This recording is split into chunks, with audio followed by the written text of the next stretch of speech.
अस्सलाम वालेकुम दोस्तों। गूगल ट्रेंड की ये हमारी दूसरी क्लास है और इसके अंदर हम प्रैक्टिकली देखेंगे कि गूगल ट्रेंड किस तरह से काम करता है। यहाँ पे मैं आपके सामने गूगल ट्रेंड को ओपन करके बैठा हुआ हूँ और trend.google.com इसका यूआरएल है। अगर आप इस पर डायरेक्ट जाना चाहें तो यहाँ पे जा सकते हैं। आप एसईओ करते हैं या फिर आप कंटेंट मेकर हैं, चाहे किसी की भी किस्म के, गूगल के ऊपर, यूट्यूब के ऊपर या किसी भी सोशल प्लेटफॉर्म के ऊपर आप काम कर रहे हैं, तो आपको ट्रेंडिंग का पता होना चाहिए किस तरह से सर्चेस को देखा जाता है और किस तरह से आप अपने कीवर्ड को देखेंगे कि आपका जो कीवर्ड है वो एवरग्रीन है, उस पर लगातार सर्चेज हो रही हैं, या फिर वो सीजनल है, किसी मंथ में होती हैं, किसी मंथ में नहीं होती, या एक टाइम पीरियड है जिसके ऊपर किसी भी कीवर्ड को सर्च किया जाता है। ये तमाम चीज़ें आप गूगल ट्रेंड के अंदर देख सकते हैं। जैसे कि यहाँ पे ईद उल फितर मैंने सर्च किया एक टैब के अंदर, तो 5 साल का मैंने ग्राफ लगाया कि 5 साल की सर्चेज़ मुझे बताओ। गूगल ट्रेंड को मैंने कहा और ईद उल फितर मैंने लिखा। अब आप जानते हैं कि ईद उल फितर साल में एक दफ़ा आती है, तो आप देखेंगे कि एक दफ़ा ये चीज़ सर्च हुई है, 2 दफ़ा ये इसलिए हुई है क्योंकि ईद उल अज़हा भी होती है, तो उस हिसाब से ये डेटा फ्लक्चुएट हो रहे हैं।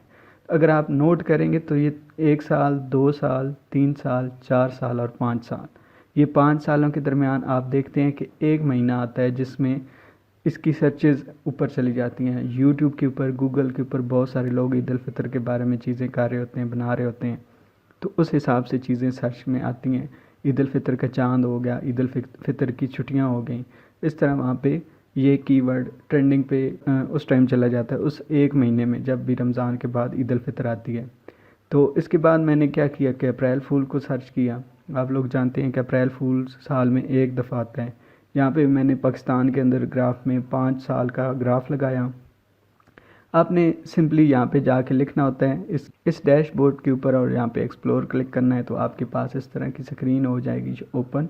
और यहाँ से आपने कंट्री सेलेक्ट करना है, फिर आपने ईयर सेलेक्ट करना है, ऑल कैटेगरीज करना है, वेब सर्च करना चाहते हैं या गूगल पे किसी और मतलब यूट्यूब के ऊपर सर्च करना चाहते हैं या न्यूज़ सर्च के ऊपर आप डेटा देख सकते हैं। ठीक है। और अप्रैल फूल चूँकि एक दफ़ा आता है साल में, तो यहाँ पे आप देख सकते हैं कि सिर्फ एक दफ़ा इसकी सर्चेस पीक पे गई हैं, टॉप पे बहुत ज़्यादा सर्चेज गई हैं, फिर कोई भी इसके बारे में बात नहीं करता। इसी तरह मैंने आपके सामने यहाँ पे चैट जीपीटी लिखा है और 5 साल का ग्राफ लगाया है। अब चैट जीपीटी अभी आके वायरल हुआ है, आज से कुछ मतलब महीने पहले ये लॉन्च हुआ, और आप देखें इससे पहले कोई भी चैट जीपीटी के बारे में नहीं जानता था, ना कोई उसके बारे में सर्च कर रहा था। क्या हुआ कि जैसे गूगल के अंदर इसकी सर्चेज़ बढ़ती गई तो ये पीक पे चला गया, और अभी तकरीबन इसकी डेली बहुत ज़्यादा सर्चिंग होती है। आप भी सर्च कर रहे होते हैं, काफ़ी लोग हैं जो इसके बारे में जानते हैं, इसकी इतनी मार्केटिंग हो चुकी है पूरी दुनिया में, इसको लोग जानते हैं। फिर मैंने एक 5 साल का ग्राफ लगाया और वहाँ पे सर्च किया कोरोना वायरस। अब आप जानते हैं कि कोरोना वायरस तकरीबन 2020-2019 में स्टार्ट हुआ और 2020 में ये फुल पीक पे गया है।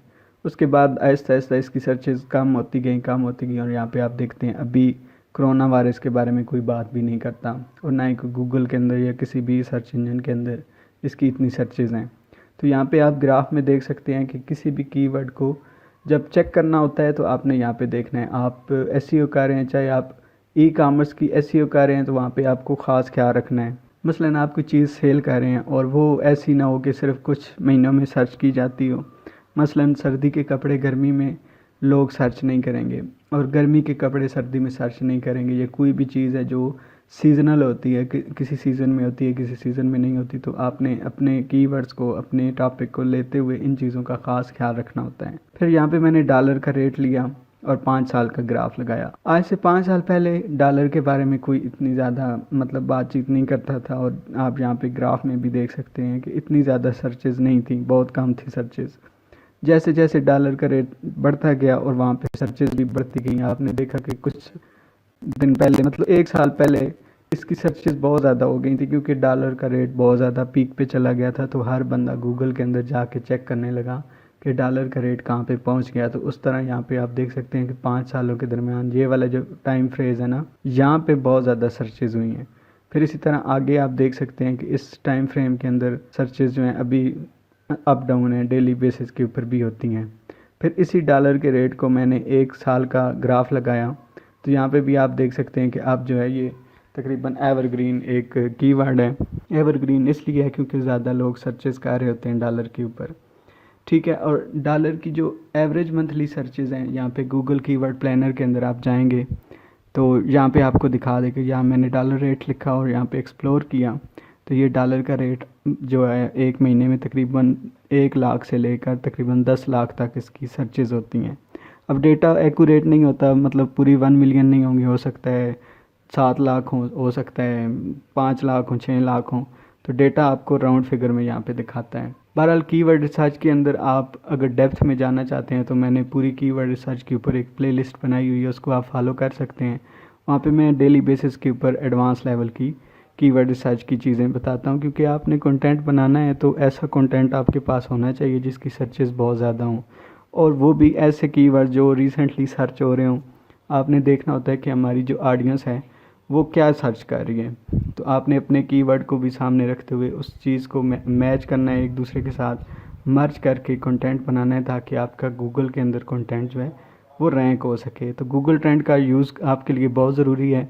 इस वीडियो में आपने देखा कि कैसे आप किसी भी कीवर्ड की सीजनैलिटी चेक करेंगे गूगल ट्रेंड की मदद से। एक तो आपने सीजनैलिटी चेक करनी होती है कि बाकायदा उसकी 1 महीने में, 1 साल में सर्चेज एवरग्रीन हैं, ऐसे तो नहीं कि कभी वो सर्च होती हैं कभी नहीं होती। तो आपने टॉपिक ऐसा चूज़ करना है जिसके ऊपर डेली बेसिस के ऊपर लोग सर्च कर रहे हों। ठीक है, कम से कम 200-300 सर्चेज होनी चाहिए, और आप जो कंटेंट बना रहे हैं उसके अंदर आपने ये चीज़ें बहुत बारीकी के साथ सेलेक्ट करनी है, ताकि आपका जो कंटेंट है वो रैंक हो और आपको ट्रैफिक भी मिले।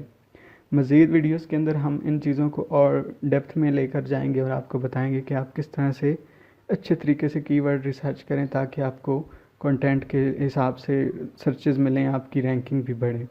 ये नहीं कि आप कंटेंट बनाते जा रहे हैं लेकिन आपको सर्चेज के अंदर आप शो ही नहीं हो रहे। तो आपने ख़ास ख्याल रखना होता है जब भी आप कीवर्ड रिसर्च करें या फिर आप अपना कोई भी टॉपिक सर्च कर रहे हो। तो ये थी आज की वीडियो जिसके अंदर हमने गूगल ट्रेंड के ऊपर थोड़ी सी बात की।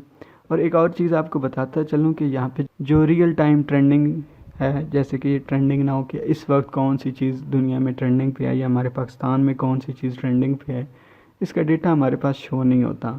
उसकी रीज़न ये है कि यहाँ पे हमारे पास जो कंट्री है ना, पाकिस्तान इन कंट्रीज़ में शुमार नहीं होता जिनमें ये गूगल ट्रेंड दिखाता है डेली बेसिस के ऊपर जो चीज़ ट्रेंडिंग पे जा रही हो। अमूमन आपको यूट्यूब के अंदर ये चीज़ मिलती है कि जो चीज़ सबसे ज़्यादा देखी जा रही है वहाँ पे आपके सामने एक ट्रेंडिंग का बॉक्स होता था। ये थी आज की वीडियो। इसी तरह की मज़ीद इन्फॉर्मेटिव वीडियोस देखने के लिए हमारे चैनल को सब्सक्राइब कर लें, साथ दिए कि घंटी के निशान को भी दबा लें, ताकि आपको ऐसी यूज़फुल वीडियोस मिलती रहें।